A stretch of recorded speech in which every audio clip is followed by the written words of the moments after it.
Halo,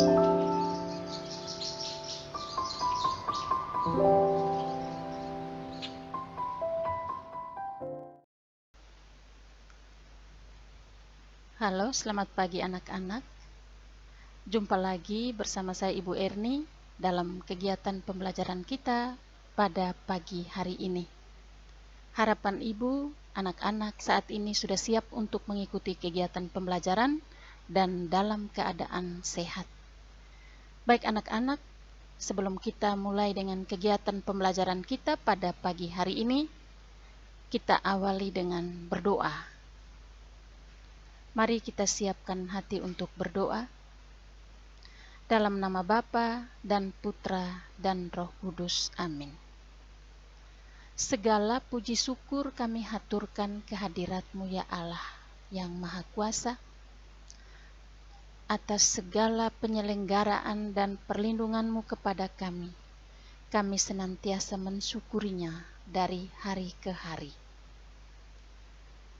Kami bersyukur pula karena pada hari ini Engkau kembali mengumpulkan kami untuk mengikuti kegiatan pembelajaran agama Katolik.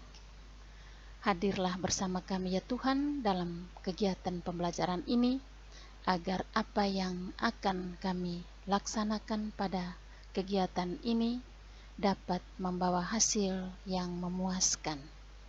Doa dan permohonan ini kami sampaikan kepadamu dengan perantaraan Kristus Tuhan kami. Amin. Dalam nama Bapa dan Putra dan Roh Kudus. Amin. Baik anak-anak, pada hari ini kita akan berbicara materi yang ke-6 tentang cara hidup murid Yesus. Adapun tujuan pembelajaran pada materi ini adalah yang pertama, menyebutkan cara hidup murid Yesus yang pertama menurut kitab suci. Kedua, menjelaskan alasan jemaat perdana disukai banyak orang. Ketiga, membandingkan kehidupan jemaat perdana dengan kehidupan jemaat atau kehidupan gereja saat ini.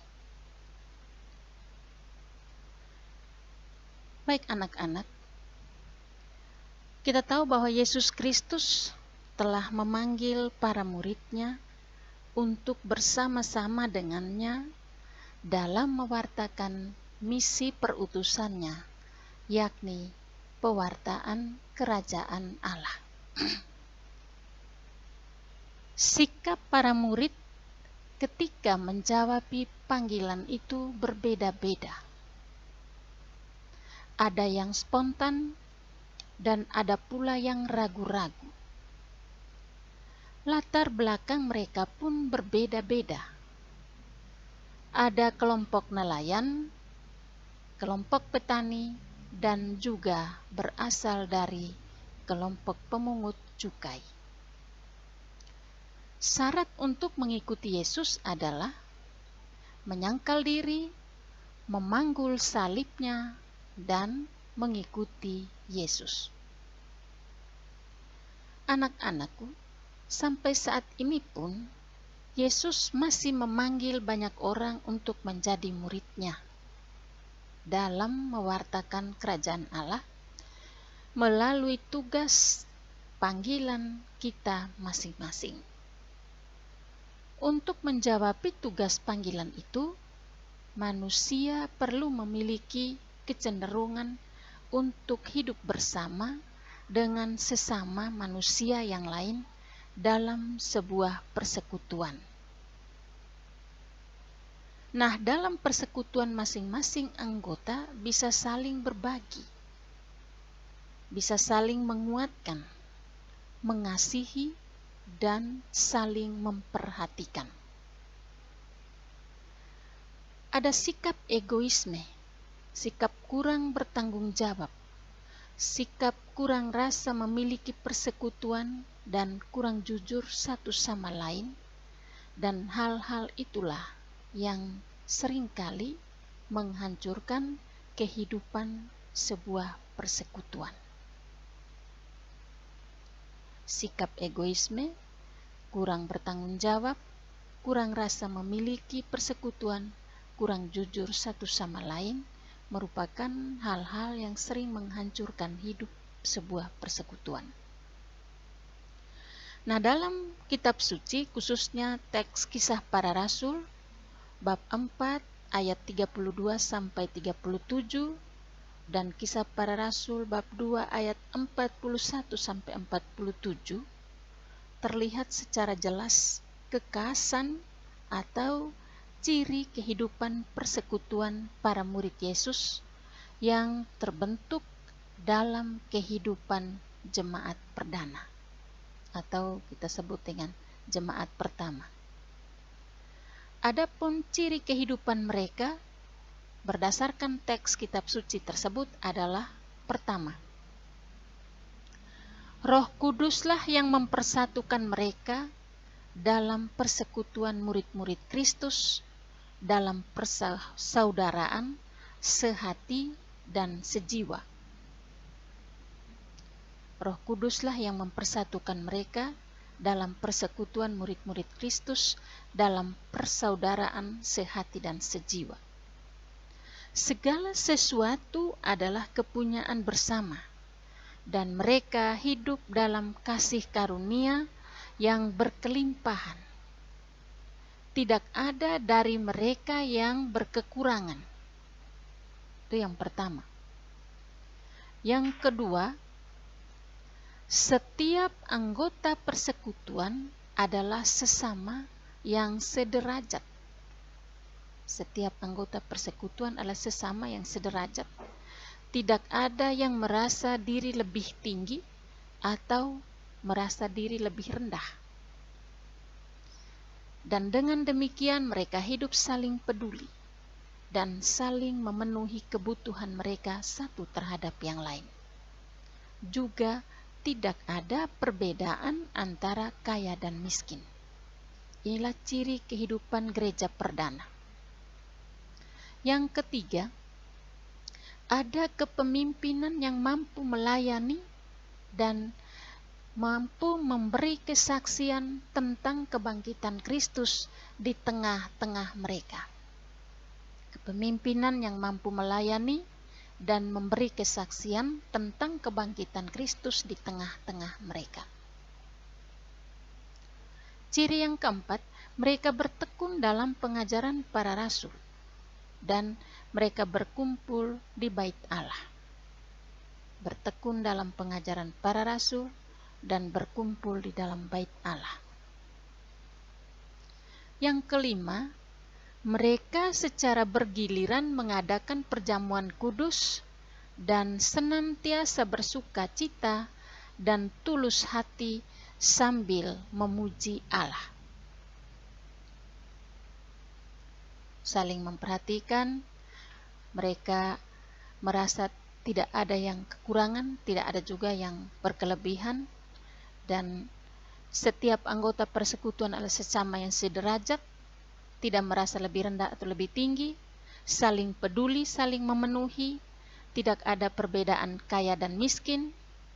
Lalu ada kepemimpinan yang mampu melayani, mampu memberikan kesaksian tentang kebangkitan Kristus.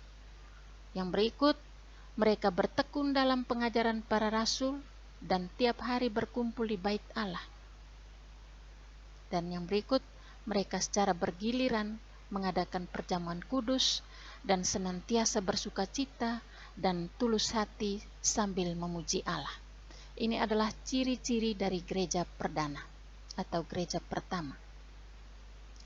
Yang berikut, adapun alasan cara hidup jemaat perdana sehingga disukai oleh banyak orang. Adapun alasan cara hidup jemaat perdana sehingga disukai oleh banyak orang. Mengapa cara hidup mereka disukai oleh banyak orang? Ada beberapa alasan. Pertama, semua orang yang beriman akan Yesus Kristus hidup sebagai suatu persekutuan atau persaudaraan sejati. Semua orang beriman akan Yesus Kristus hidup sebagai sebuah persekutuan atau persaudaraan sejati, sejiwa, karena Kristus sungguh hadir di tengah-tengah mereka. Ini alasan sehingga orang menyukai cara hidup jemaat yang pertama pada waktu itu. Semua orang beriman akan Kristus sebagai suatu persekutuan, hidup dalam persaudaraan sejati, dan mereka sejiwa karena Kristus sungguh hadir di tengah mereka. Ini dalam Kisah Para Rasul bab 4 khusus pada ayat yang ke-32. Alasan yang kedua sehingga orang menyukai cara hidup mereka adalah mereka hidup bersama dan saling melayani. Segala sesuatu yang dimiliki menjadi kepunyaan bersama, sehingga tidak seorang pun di antara mereka yang merasa berkekurangan, atau sebaliknya ada yang merasa kelebihan. Tidak ada dari antara mereka. Jadi mereka saling melayani dan kepunyaan menjadi kepunyaan bersama. Satu orang yang punya kepunyaan itu merupakan kepunyaan bersama. Dijual lalu dibagi-bagikan supaya semua orang menikmati. Itu dalam Kisah Para Rasul bab 4 ayat 32 sampai 34a. Alasan yang ketiga sehingga orang menyukai cara hidup perdana, cara hidup gereja perdana atau gereja pertama pada waktu itu adalah kepemimpinan para rasul yang mampu melayani dan yang menghadirkan Kristus di tengah jemaat. Pemimpinan para rasul yang melayani dan mampu menghadirkan Kristus di tengah jemaat. Cara hidup mereka, cara hidup para rasul yang melayani, dan di situ mereka menghadirkan Kristus di tengah jemaat. Itu dalam Kisah Para Rasul bab 4 ayat 32 sampai 33a. Terus yang berikut, kehidupan jemaat perdana ini harus menjadi pola hidup gereja kita zaman ini. Ketika kita berbicara tentang cara hidup jemaat perdana, lalu kita menghadirkan cara hidup jemaat perdana itu pada kehidupan gereja kita sekarang. Kehidupan jemaat perdana ini menjadi pola hidup gereja kita zaman ini dengan berbagai bentuk persekutuan. Di antaranya, pertama, berdasarkan wilayah. Kita kenal ada lingkungan, ada wilayah, dan paroki. Anak-anak, juga saya, kita hidup dalam sebuah persekutuan gereja. Mulai dari yang paling dekat dengan kita adalah kita hidup dalam sebuah KUB atau kelompok umat basis. Beberapa kelompok umat basis dibentuk dan lahirlah yang kita sebut dengan wilayah. Jadi wilayah itu terdiri dari beberapa kelompok umat basis. Dan yang lebih tinggi dari wilayah itu atau beberapa wilayah itu bergabung dan terbentuklah sebuah paroki. Ini berdasarkan wilayah, dikenal adanya KUB atau lingkungan, kemudian wilayah dan paroki. Lalu yang berikut berdasarkan kategori. Nah, kita kenal dengan istilah Legio Maria. Anak-anak pernah mendengar Legio Maria, istilah Legio Maria, dan juga ada mungkin orang tuamu yang masuk dalam kelompok Legio Maria. Atau anak-anak sendiri juga masuk dalam kelompok Legio Maria Junior. Nah, juga anak-anak masuk dalam kelompok putra-putri altar atau yang biasa disebut dengan ajuda, yang biasa melayani imam pada waktu perayaan Ekaristi di gereja. Ada OMK atau orang muda Katolik.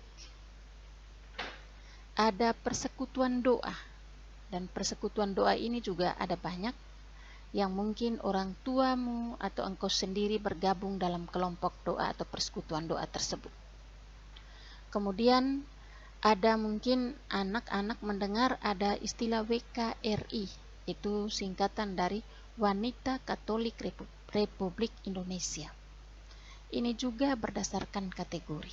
Ada Legio Maria, Putra Putri Altar, Sekami, OMK, Persekutuan-Persekutuan Doa, dan Wanita Katolik Republik Indonesia. Itu adalah kehidupan jemaat perdana yang menjadi pola hidup gereja kita pada zaman sekarang ini, di mana kita hidup dan ada. Baik anak-anak, itu materi yang kita bicarakan hari ini tentang tugas kita sebagai umat Allah tadi.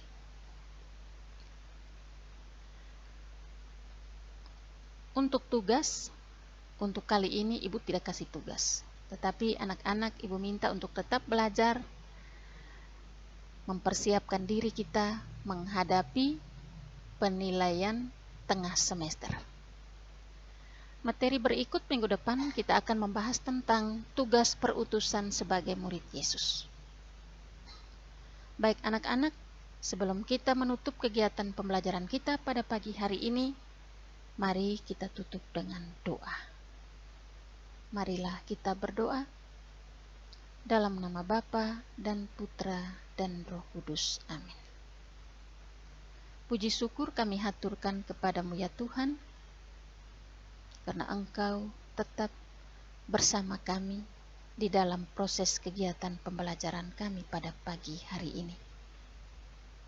Semoga apa yang kami peroleh melalui pembelajaran hari ini membuat kami lebih mendekatkan diri kami dengan Dikau dalam persekutuan kami dan di dalam kebersamaan kami dimanapun kami berada. Kami mohon kepadamu ya Bapa, melalui perantaraan Kristus Tuhan kami. Amin. Dalam nama Bapa dan Putra dan Roh Kudus. Amin. Sekian dan terima kasih. Salve.